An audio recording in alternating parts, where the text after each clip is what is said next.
Vítaj, moje meno je Adam Bača a dnes tu mám pre teba nové video z môjho eToro investičného portfólia. Aktuálne máme za sebou volatilný týždeň, kedy v piatok Nasdaq klesol nejakých približne 5%, S&P 500 o 2,8% a Dow Jones o približne 1,6%. Samozrejme sa to nevyhlo aj nášmu portfóliu a predpokladám, že teda väčšine portfólií, kde som klesol, neviem už presne, ale zase mi, že niekde okolo 2,5 až 3%. Čiže tým pádom ten nezrealizovaný zisk nám mierne klesol na 23 700 a hodnota portfólia klesla tesne pod 60 000 na 50 960. Samozrejme tým pádom klesla aj hodnota kopírovania celkovo. Celkovo je teda hodnota kopírovania momentálne 183 000 a kleslo to z nejakých 190 000 za tento týždeň. Ale bolo to spôsobené aj tým, že jeden kopírovač odišiel ešte tesne po vydaní toho minulého videa, kde vlastne on kopíroval dosť krátko, kopírovalo nejaké 3 týždne, 24 dní. Momentálne to tak vychytal, že teda trh rástol, čiže zarobil za tých 24 dní 6,5% skoro a potom sa presunul niekde inde. Ale zatiaľ je ešte stále profitabilita kopírovačov 100%. Uvidíme, ako tí noví, už sa im to mierne stiahlo, teda ten nezrealizovaný zisk, takže uvidíme, nie je to žiadny problém, treba ísť na ten trh dlhodobo a všetko bude v poriadku. Čo sa týka výkonu portfólia, respektíve výkonnosti portfólia, tak štatistiky sú nasledovné. Za máj sme teda ukončili v pluse 9,67%, čo je naozaj veľmi pekné číslo. A za jún je to zatiaľ minus 2,51% a celkovo za tento rok, alebo teda od začiatku roka je to 15,13% v pluse. Naozaj tie trhy krásne rástli, o tom si ešte povieme trošku neskôr. No a čo sa týka porovnania s S&P 500, tak za posledný rok moje portfólio má približne 40% a S&P 500 22,5%. Na 6-mesačnej báze je to 14,84% versus 7%.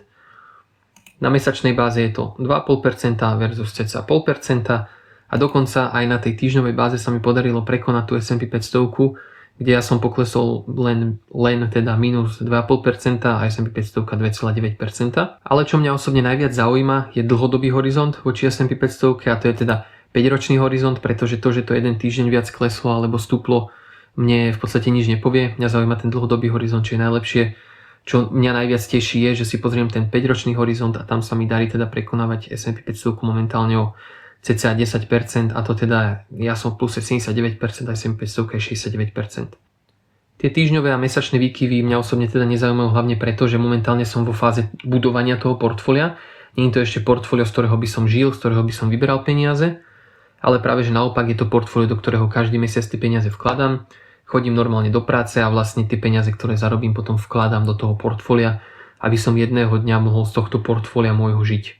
Keď už by som mal v tom portfóliu napríklad 500 000 alebo 1 000 000 eur, tak samozrejme už by ma to viac trápilo, tá volatilita, pretože už by som pravdepodobne z toho portfólia žil a robil by som nejaké buď mesačné výbery alebo každoročné výbery a vtedy by ma to zaujímalo, hej, že či to portfólio kleslo teraz viac alebo menej, pretože by sa mohlo stať, že by som potreboval vybrať práve v tom prepade a potom samozrejme časom dopredu by som už začal to portfólio preklapať do nejakých stabilnejších aktív, ako sú napríklad dlhopisy, prípadne nejaké ETF fondy s vyšším dividendovým výnosom a podobne, ktoré sú teda väčšinou menej volatilné a tým pádom by bola tá stabilita v tom portfóliu aj väčšia, ale nakoľko momentálne som v tej rastovej fáze a snažím sa čo najvýkonnejší byť a čo najviac nakopnúť to zložené úročenie, tak preto až tak na tú volatilitu a na tie jednodňové mesačné prepady vôbec nepozerám.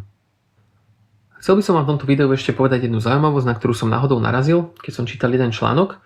A máme tu teda graf S&P 500 a tu môžeš vidieť, ako sa darilo trhu jednotlivé týždne.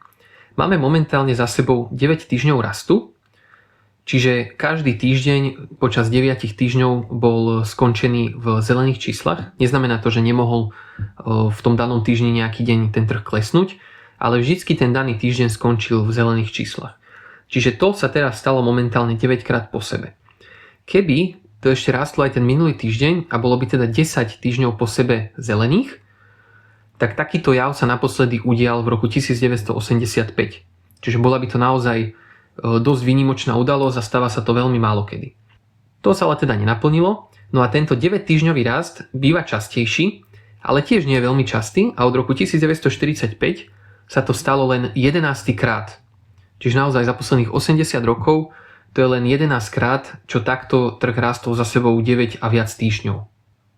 Niektorí ľudia by si povedali, že dobre, teraz to 9 týždňov stúpalo, tak teraz to môže 9 týždňov klesať a ja teraz nebudem nakupovať, budem čakať s nákupmi, alebo napríklad niekto pôjde do extrému a povie si, že všetko teraz predá a vychytá nejaké dno. Samozrejme to nerobte, je to hlúposť, ale niekto si to môže povedať, lebo bude presvedčený, že keď to rastlo, tak to teraz bude určite klesať. No ale čo som našiel teda v tom článku, je tabuľka, kde to všetko porovnávajú. V tejto tabuľke môžeš vidieť teda jednotlivé roky, kedy takýto 9-týždňový rast nastal. Prvý stĺpec vidíš, jak sa teda za tých 9 týždňov ten trh pohol. Potom ďalší stĺpec je v behom mesiaca, kam sa posunul, behom 3 mesiacov, 6 mesiacov a 12 mesiacov. A v spodnej tabuľke to môžeš vidieť spriemerované. Čiže v 90% prípadov v následujúcom mesiaci trh rástol o približne ďalšie 1,68%.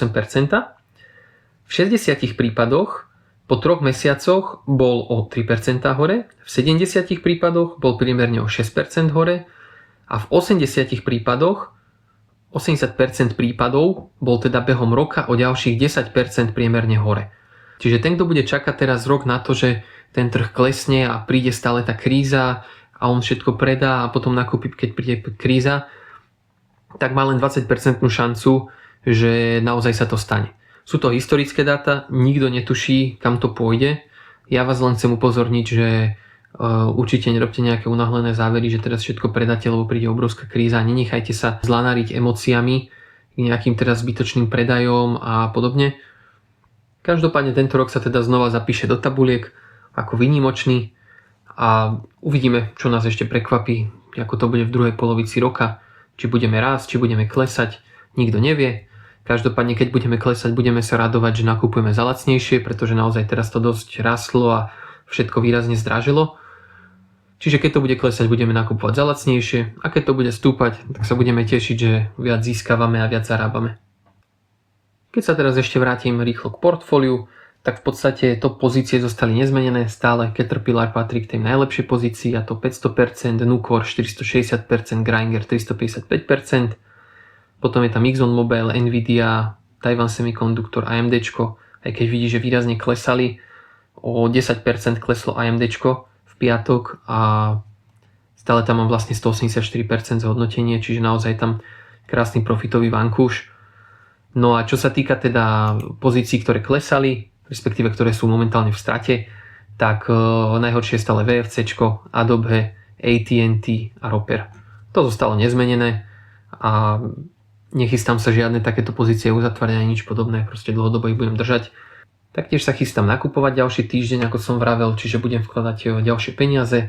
Určite dám znova aj post, že vkladám ďalšie peniaze, aby kopírovači vedeli tiež vložiť ďalšie peniaze, prípadne keby sa chcel nejaký nový kopírovač pridať, kľudne sa môže pridať, nie je s tým vôbec problém.